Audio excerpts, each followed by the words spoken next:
ಏನ್ ಹಿಂಸೆ ಕೊಡ್ತಾಳೆ ಗೊತ್ತಾ? ಒಂದ್ 5 ಯಾರು ಹೇಳಮ್ಮ? ಏನ್ ಹಿಂಸೆ ಕೊಡ್ತಾಳೆ ಗೊತ್ತಾ? ಒಂದ್ 5 ನಿಮಿಷ ಮಲ್ಕೊಳ್ಳೋಣ ಅಂತ ಬಂದ್ರೆ ನನ್ಗೆ ವಿಡಿಯೋ ತೋರಿಸಿ, ಬಾ ಕೇಕ್ ಮಾಡೋಣ, ಬಾ ಕೇಕ್ ಮಾಡೋಣ ಅಂತ ಹಿಂಸೆ ಕೊಡ್ತಾಳೆ. ಯಾಕಾದ್ರೂ ಕೊಡ್ತಾರೋ ಈ ರಜಗಳನ್ನ ಅನ್ನಿಸ್ತದೆ ನನ್ಗಂತೂ. ಒಂದ್ 2 ಪೀಸ್ ಬೇಕ್ರಿಯಿಂದಾನೇ ತಂದು ಕೊಡ್ತೀನಿ ಬಿಡು. ಬೇಡವಂತ ಏನ್ ಹೇಳ್ತೀರಾ ಇಂಥ ಮಕ್ಳಿಗೆ? ಕೇಕು ಕೇಕು ಕೇಕು ಹಸಿ ಹಿಂಸೆ ಕೊಡ್ತಾ ಇಲ್ಲ ಅವಾಗಿಂದ. ಕೇಕ್ ಮಾಡೋಣ ಬಾ, ಕೇಕ್ ಮಾಡೋಣ ಬಾ ಅಂತ. ಅದ್ರ ಬೇಕಾಗಿರೋ ಐಟಮ್ಸ್ ಎಲ್ಲ ನಮ್ಮ ಮನೇಲಿ ಇಲ್ಲ. ಅದಕ್ಕೆ ಬಂಡವಾಳ ಹಾಕಿ ಎಲ್ಲ ತಗೊಬಂದ್ ಮಾಡೋದ್ಕಿಂತ ಒಂದ್ 2 ಪೀಸ್ ಎಗ್ಗು ಶುಗರು ಎಲ್ಲ ಇಲ್ಲ, 2 ಪೀಸ್ ತಗೊಬಂದ್ ತಿನ್ಕೊಂಡ್ರೆ ಬೆಟರು. ಆಮೇಲೆ ಎಗ್ಗು ಶುಗರ್ ಎಲ್ಲ ಆಯ್ತಲ್ಲಮ್ಮ. ನೋಡೋಣ, ಆದ್ರೆ ಮಾಡ್ಕೊಡ್ತೀನಿ. ಆದ್ರೆ ಇಲ್ಲ, ಇವು ಮಾಡ್ಲೇಬೇಕು ಪ್ಲೀಸ್.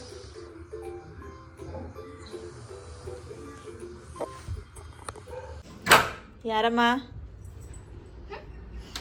ಯಾರು ಹೇಳಮ್ಮ? ಕೇಕ್ ಮಾಡೋಣ, ಕೇಕ್ ಮಾಡೋಣ.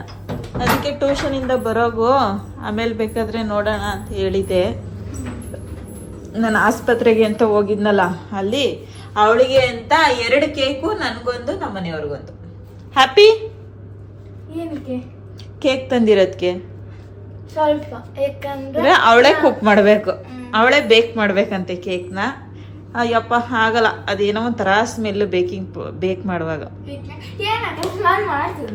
ನನ್ನ ಕೈಯಲ್ಲಿ ಆಗಲ್ಲ. ಅದಕ್ಕೆ ಕೇಕ್ನೇ ತಂದು ಕೊಟ್ಬಿಟ್ಟಿದ್ದೀನಿ. ನಮ್ಮ ಮನೇಲಿ ಜಾಸ್ತಿ ನಾವು ಚಾಕ್ಲೇಟ್ ಕೇಕು, ಅದು ಬಿಟ್ರೆ ಹನಿ ಕೇಕ್ ಅಷ್ಟೇ. ಪೇಸ್ಟ್ರಿ ಕೇಕ್ ಎಲ್ಲ ನಾವೇನು ಅಷ್ಟು ಇಷ್ಟಪಡಲ್ಲ. ಯಾವುದಾದ್ರೂ ತಗೋ ತಿನ್ನು. ಹಿಂಗಿತ್ತು ಟ್ಯೂಷನ್ನು ಇವತ್ತು. 3ನೇ ದಿವಸದ ಟ್ಯೂಷನ್ನು. ನಿನ್ನ ಸೋಮವಾರದಿಂದ ಸ್ಕೂಲ್ ಓಪನ್. ಯಾರು 25 ಪೇಜ್ ಬರ್ಸಿದ್ದು? ಮ್ಯಾಕ್ಸಾ? ಎವ್ರಿ ಡೇ 3 ರೀಡ್ 4 ಸಬ್ಜೆಕ್ಟ್ ಕೈಯಲ್ಲಿ ಆಯ್ತಿಲ್ಲಮ್ಮ. ಓಹೋ, ಈಗಲೇ ಈ ಸಲ 7th. ನನ್ನ ಮಗಳು ಈ ಸಲ 7th. ನನಗೆ ಸಿಲೆಬಸ್ ನೋಡಿದ್ರೆ ತಲೆ ಹಿಡಿದು ಸಾಧಿ. ಕೇಕ್ ತಿನ್ನೋಣ ಇವಾಗ.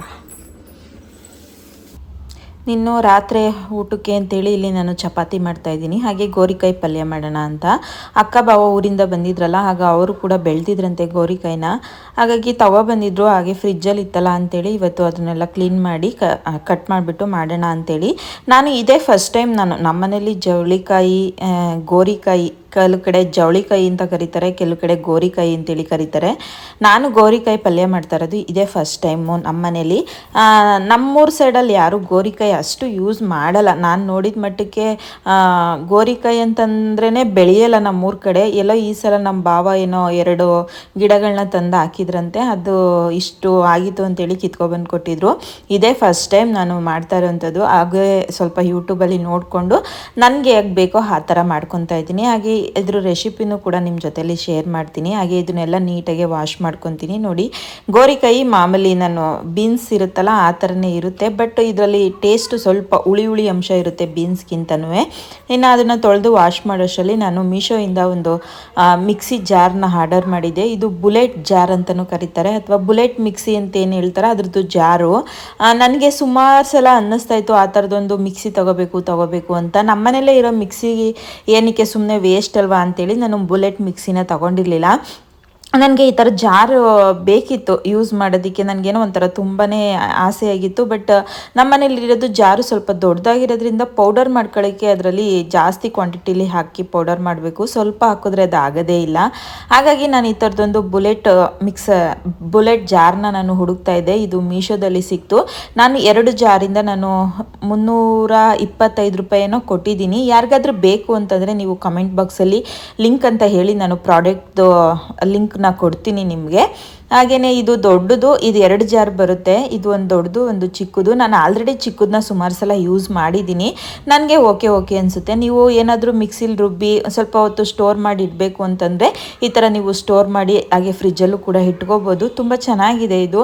ಇನ್ನೊಂದು ನಿಮ್ಗೆ ಏನಾದರೂ ಮಿಲ್ಕ್ ಶೇಕ್ ಮಾಡೋದಕ್ಕೆ ಅಥವಾ ಬನಾನಾ ಮಿಲ್ಕ್ ಶೇಕ್ ಆಗಿರ್ಬೋದು, ಫ್ರೂಟ್ಸ್ ಮಿಲ್ಕ್ ಶೇಕು ಏನಾದರೂ ಮಾಡೋದಕ್ಕೆ ತುಂಬ ಚೆನ್ನಾಗಿದೆ.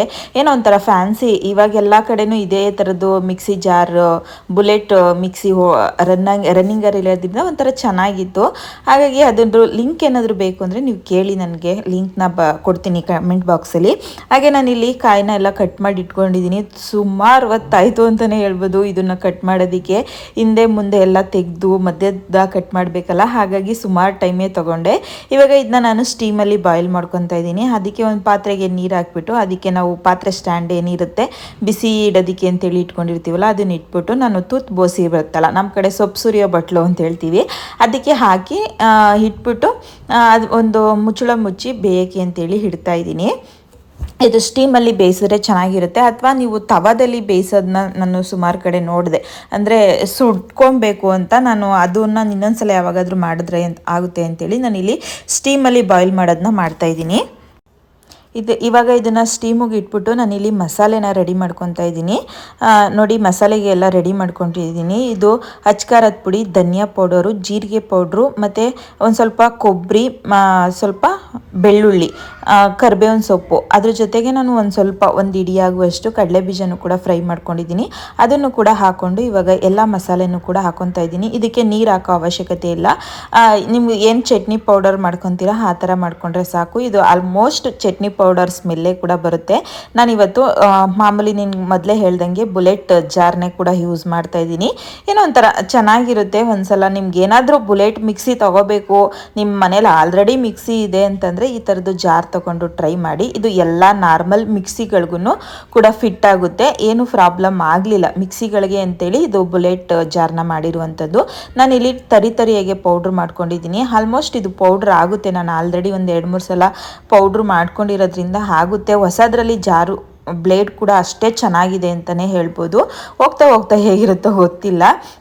ಇವಾಗ ನಾನಿಲ್ಲಿ ಬೇಯಿಸ್ಕೊಂಡಿದ್ದೀನಿ ಸ್ಟೀಮಲ್ಲಿ. ಈಗ ಗೋರಿಕಾಯಿ ಸ್ಟೀಮಲ್ಲಿ ಬೇಯಿಸ್ಕೊಂಡಾದ್ಮೇಲೆ ನಾನು ಇವಾಗ ಬಾಣಲಿಗೆ ಸ್ವಲ್ಪ ಎಣ್ಣೆ ಹಾಕ್ಬಿಟ್ಟು ಸಾಸಿವೆ, ಕಡಲೆಬೇಳೆ ಮತ್ತು ಒಣಮೆಣ್ಸಿನ್ಕಾಯಿ, ಕರಿಬೇವು ಸೊಪ್ಪು, ಈರುಳ್ಳಿ ಹಾಕಿ ಫ್ರೈ ಮಾಡ್ಕೊತಾ ಇದ್ದೀನಿ. ಈ ಫ್ರೈ ಆದಮೇಲೆ ನಾನು ಏನು ಸ್ಟೀಮ್ ಮಾಡ್ಕೊಂಡಿದ್ನೋ ಅದನ್ನು ಕೂಡ ಹಾಕ್ಕೊತಾ ಇದ್ದೀನಿ. ಇವಾಗ ಇದಕ್ಕೆ ರುಚಿಗೆ ತಕ್ಕಷ್ಟು ಉಪ್ಪು ಹಾಕ್ಬಿಟ್ಟು ಇದನ್ನು ಸ್ವಲ್ಪ ಚೆನ್ನಾಗಿ ಫ್ರೈ ಮಾಡ್ಕೊಳ್ಳೋಣ. ಇದರಲ್ಲೇನು ಅಷ್ಟು ನೀರಿನಂಶ ಇರೋದಿಲ್ಲ, ಡ್ರೈ ಆಗಿರುತ್ತೆ. ನೀವು ರಸಮ್ಗೆ ಈ ಥರ ಮಾಡೋದಾದರೆ ಡ್ರೈ ಆಗಿ ಮಾಡಿಕೊಂಡ್ರು ತುಂಬ ಚೆನ್ನಾಗಿರುತ್ತೆ ಸೈಡ್ಸಿಗೆ.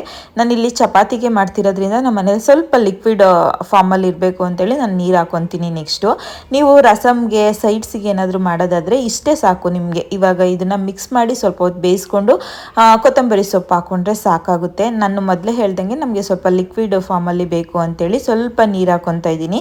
ಹಾಕ್ಕೊಂಡು ಇದನ್ನು ನೀಟಾಗಿ ತಿರುಗಿಸ್ಕೊಂಡು ಸ್ವಲ್ಪ ಲಾಸ್ಟಲ್ಲಿ ಕೊತ್ತಂಬರಿ ಸೊಪ್ಪು ಹಾಕ್ಕೊತಾ ಇದ್ದೀನಿ. ಇವಾಗ ಇದೊಂದು ಸ್ವಲ್ಪ ನೀರು ಹಾಕಿದ್ದೀವಲ್ವ, ಹಾಗಾಗಿ ಸ್ವಲ್ಪ ಬಿಸಿಯಾಗಲಿ ಅಂತೇಳಿ ಇಟ್ಟಿದ್ದೀನಿ. ಇನ್ನು ಇದು ಪಲ್ಯ ಕೂಡ ರೆಡಿ ಆಯಿತು. ನಾನು ಫಸ್ಟ್ ಟೈಮ್ ಮಾಡಿದ್ದೀನಿ, ತುಂಬ ಚೆನ್ನಾಗಾಗಿತ್ತು. ನನಗೆ ನನ್ನ ಮಗಳಿಗೆ ಸ್ವಲ್ಪ ಜಾಸ್ತಿನೇ ಇಷ್ಟ ಆಯಿತು, ಬಟ್ ರಾಗುಗೆ ಸ್ವಲ್ಪ ಇಷ್ಟ ಆಯಿತು ಅಂತಲೇ ಹೇಳ್ಬೋದು. ಶ್ರಾವಣಿಯ ಪಲ್ಯ ಚೆನ್ನಾಗಿತ್ತಾ? ಇವತ್ತೇ ಫಸ್ಟ್ ಟೈಮ್ ನಮ್ಮ ಮನೇಲಿ ಈ ಥರದ ಪಲ್ಯ ಮಾಡಿರೋದು. ಚೆನ್ನಾಗಿತ್ತಂತೆ ಶ್ರಾವಣಿಗೆ. ಚಪಾತಿ ಆಯಿತು, ಶ್ರಾವಣಿಗೆ ಊಟನೂ ಆಯಿತು. ಇವಾಗ ನಾನು ಊಟ ಮಾಡ್ಕೊತೀನಿ. ಯಪ್ಪ, ಈ ಬೇಸಿಗೆ ಟೈಮಲ್ಲಿ ಅಡುಗೆ ಮೇಲೆ ನಿಂತ್ಕೊಂಡು ಚಪಾತಿ ಒತ್ತೋದೇ ಹಿಂಸೆ. ಓಕೆ ಫ್ರೆಂಡ್ಸ್, ಯಾರೆಲ್ಲ ಈ ವಿಡಿಯೋಸ್ನ ನೋಡ್ತಿದ್ದೀರಾ ಅವರೆಲ್ಲ ದಯವಿಟ್ಟು ಸಬ್ಸ್ಕ್ರೈಬ್ ಮಾಡಿಕೊಂಡು ವಿಡಿಯೋಸ್ನ ನೋಡಿ. ಹಾಗೆ ಬೆಲ್ಲೈಕನ್ನ ಕ್ಲಿಕ್ ಮಾಡಿ ನಿಮ್ಮ ಫ್ರೆಂಡ್ ಅಥವಾ ಫ್ಯಾಮಿಲಿಯವ್ರಿಗೂ ಕೂಡ ಶೇರ್ ಮಾಡಿ ಅಂತ ಹೇಳ್ತಾ ಇವತ್ತಿನ ವಿಡಿಯೋನ ಇಲ್ಲಿಗೆ ಮುಗಿಸ್ತಾ ಇದ್ದೀನಿ. Thank you.